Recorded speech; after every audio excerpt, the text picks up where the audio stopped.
বাংলাদেশ এখন nuclear power based country হতে যাচ্ছে। আশা করা হচ্ছে 2025 সালের মধ্যে বাংলাদেশ নিউক্লিয়ার পাওয়ার প্ল্যান্টের বেনিফিশিয়ারি হয়ে যাবে। এটা অবশ্যই বাংলাদেশের জন্য একটা গুড নিউজ, বাট একটা নিউক্লিয়ার পাওয়ার প্ল্যান্ট যতটা উপকারী, এর ডিজাস্টার তার থেকেও অনেক বেশি ভয়ঙ্কর।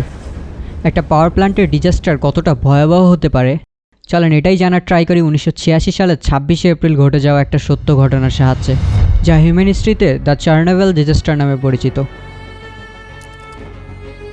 কি হয়েছিল সেদিন রাতে এবং কেন হয়েছিল, কারা এই দুর্ঘটনার জন্য দায়ী ছিল এবং এটার ইম্প্যাক্ট কী হয়েছিল, চলেন সব কিছুই জেনে নেওয়া যাক আজকের এই ভিডিওতে।